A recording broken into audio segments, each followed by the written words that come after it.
Welcome to Easy Gluten Free. Today, I'll be showing our friends at favediets.com just how simple it can be to make gluten-free, homemade, fresh pasta. Now, instead of rolling out the dough then cutting it, today I'm going to replicate a small pasta shape native to Puglia, Italy called Orecchiette, which translates to little ears. Then we'll wrap up this video with a quick version of chicken cacciatore.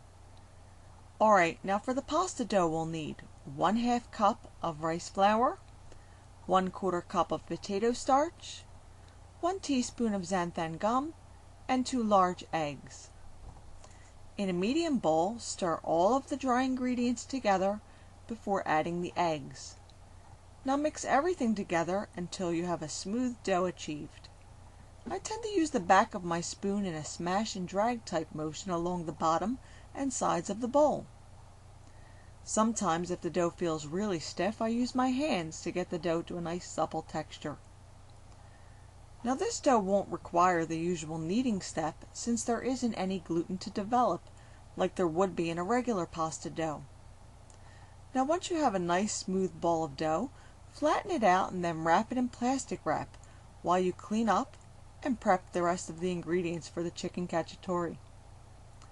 Okay, I've got 2 boneless, skinless chicken breasts cut into 1-inch pieces, 1 cup or so of crushed tomatoes, 1 green bell pepper, 1 small onion, a few mushrooms, and a clove of garlic, all sliced.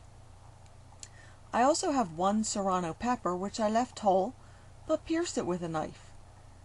This will give me a little bit of heat, but not too much since my daughter isn't a big fan of hot dishes. Okay, now that our prep work is done, let's get back to the pasta. Dust your table or cutting board with potato or cornstarch. Place the dough onto the board, then slice 1/2-inch lengths off the pasta dough. Now cut your ropes of pasta into 1/2-inch pieces. Now take each little piece, roll it into a ball, depress the center with your knuckle against your flat palm on the opposite hand. Then peel the little piece of pasta off your knuckle and place it onto a wooden cutting board or cookie sheet dusted with potato or cornstarch. Don't worry about perfection here. I mean, don't you want it to look like you made it yourself? You'll have awesome bragging rights with this dish. Now once you're all finished making the orecchiette, put a large pot of water on to boil and get started with the chicken.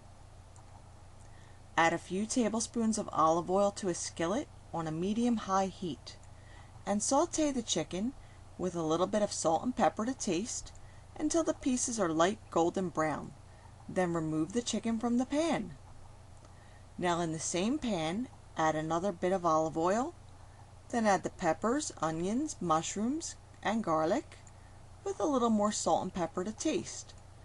And saute this for about 5 minutes or until the vegetables start to soften and brown a bit. Now add the crushed tomatoes, a little more salt, 1/4 cup of red wine that I neglected to mention when we prepped the ingredients, and a few red pepper flakes would also be good here as well, but I left them out since I'm making this dish for my little helper. Now add the chicken back to the pan, cover it up, and turn your flame down to low. By now, your pasta water should be boiling. Drop the orecchiette into the water with some salt. Cook them for 3 to 4 minutes, then drain them and add them to the pan with the chicken. Toss everything around for another minute or so, and you're ready to plate the dish. I've grated a little cheese, added some red pepper flakes, a little fresh basil, and there you have it, chicken cacciatore with homemade orecchiette. Pasta so easy a child could make it. Don't be intimidated, give this one a try.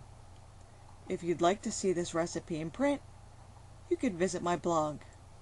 And for more free healthy recipes and tips for virtually any diet, visit my friends at favediets.com. See you again soon.